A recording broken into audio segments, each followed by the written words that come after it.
Welcome back, deep divers. Ready to explore another corner of the universe. Today, we're diving into the question of how early life could have appeared out there, and we've got a fascinating YouTube video from History of the Universe to guide us. Oh, this one is packed with intriguing examples and thought-provoking concepts. Right. Like, imagine life existing before the first stars even formed. Crazy, huh? But we'll get to that later. First, let's rewind a bit to something a little closer to home. The video starts with this story about Göbekli Tepe, this archaeological site that's over 10,000 years old. Yeah, and Göbekli Tepe totally upended our understanding of early human civilization, right? I mean, it was so much more complex than anyone thought possible for that time period. Exactly. It just shows how much we still don't know about the past, both on Earth and in the universe. Speaking of which, the video dives right into this question of, well, how do we even define life? It lays out these three key properties: information storage, catalyzed reactions, and self-replication.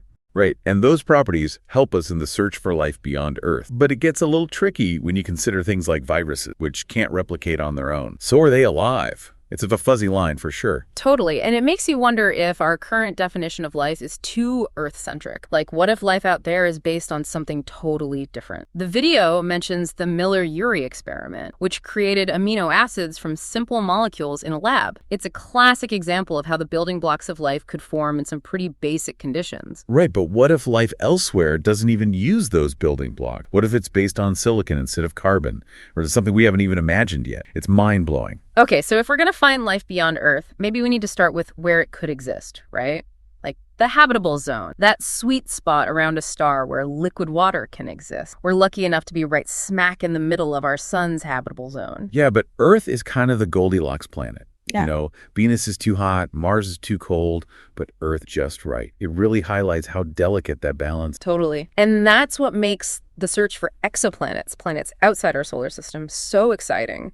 We're looking for those Earth-like worlds that could potentially harbor life. But what if we're being too narrow-minded? Like, what about places like Europa and Enceladus, those icy moons with subsurface oceans? Oh, absolutely. Those are some of the most promising places to look for life, in my opinion. I mean, they have vast oceans of liquid water, maybe even more than Earth. And they could have hydrothermal vents, providing energy and nutrients for life. Wow. And then there's Titan, Saturn's moon with its lakes and rivers of liquid methane. Could there be methane-based life out there? It's a fascinating possibility, right? And if we find life on Titan, it would tell us that life is incredibly diverse and can adapt to conditions we might consider extreme. This is what I love about this topic. It makes you realize how much we still don't know. And we're just scratching the surface. Okay, ready for a time jump? Okay. Let's go way back to the very beginning. The video talks about how the elements essential for life, carbon, oxygen, nitrogen, all that stuff, were forged in the hearts of stars. Stellar nucleosynths, right? Stars are like giant element factories. Exactly. And when those stars die, through supernovae or neutron star mergers,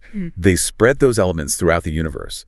It's like a cosmic recycling program, seeding the cosmos with the building blocks of life. Amazing. But when did this all happen? Like, how long after the Big Bang could the first life have emerged? Well, the first stars probably formed around 100 million years after the Big Bang, and the earliest galaxies seem to have popped up within 500 million years. So if we're talking about life as we know it, life that needs liquid water and a stable environment, it probably couldn't have existed before then. Okay, so somewhere in that window, between 100 and 500 million years after the Big Bang, things started cooking, literally and figuratively. But remember, that's just for life as we know it. Right. And the video throws in these really intriguing possibilities, like life forming before stars even existed, maybe hanging out with dark matter or some other exotic particles. No, that is truly mind-blowing. Life existing in a realm we can't even... It makes you wonder what else is out there, hidden from our view. And it makes the search for life all the more exciting, don't you think? Absolutely. Okay, so remember where we left off, that whole mystery of the Fermi paradox. It's a real head-scratcher. We've been talking about all these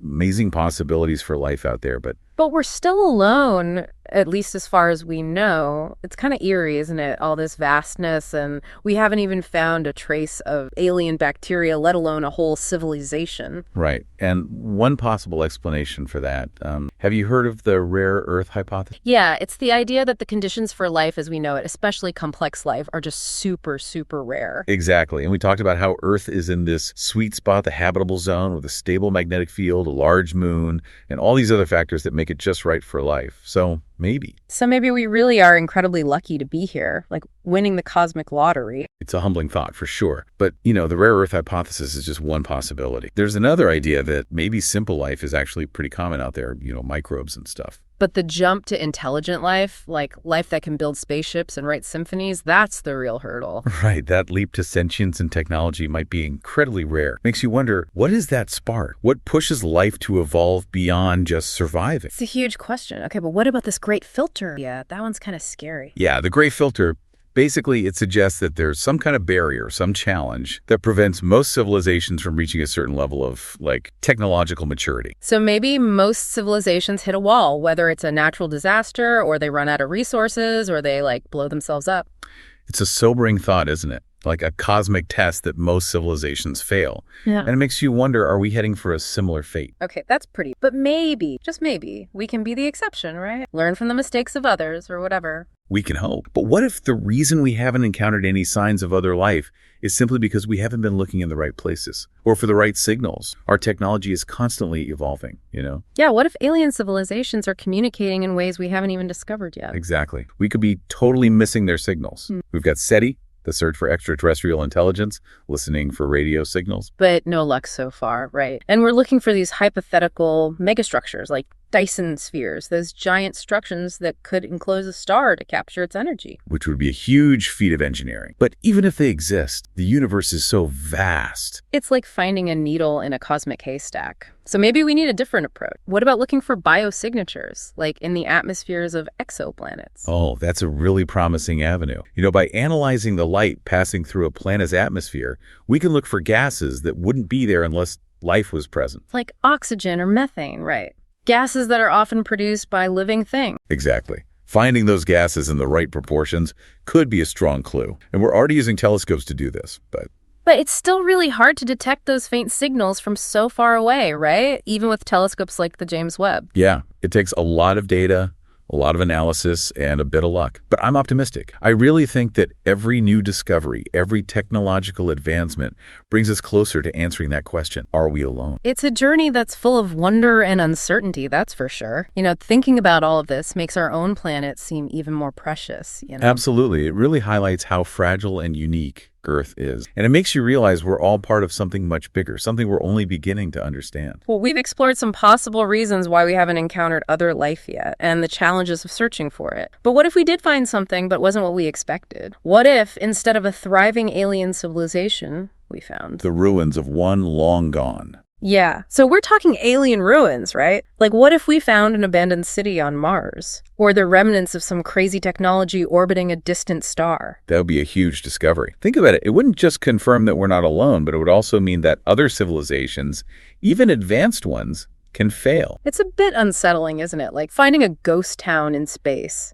It makes you wonder, what happened to them? What can we learn from their story? Imagine you're exploring some distant planet and you stumble across an alien artifact, maybe a tool or a piece of art. You hold it in your hands and you realize it was created by a mind completely different from your own. That would be incredible. But then to realize that this entire civilization is gone, vanished. It would definitely make you think about our own place in the universe, wouldn't it? For sure. Like, what are we doing here? What's our purpose? And are we on the same path as these lost civilizations? It would be like looking into a possible future for humanity that face the same challenges we do. Climate change, resource depletion, all those things. Did they solve those problems, or did those problems lead to their downfall? I can just see the news headlines now, like alien ruins prove climate change is real, or ancient alien tech holds key to solving energy crisis. I mean, who knows how the discovery of a lost alien civilization would impact us here on Earth? It could go so many different ways, right? It could unite us, or it could divide us even further.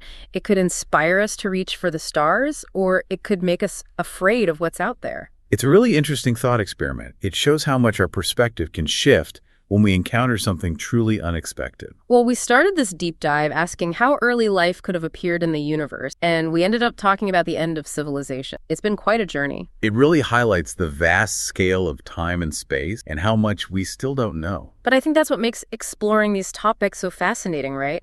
There's always something new to learn, always another question to ask. It's a never-ending adventure, and we're just getting started. So to all you deep divers out there, keep exploring, keep questioning, and keep looking up at the stars. Who knows what amazing discovery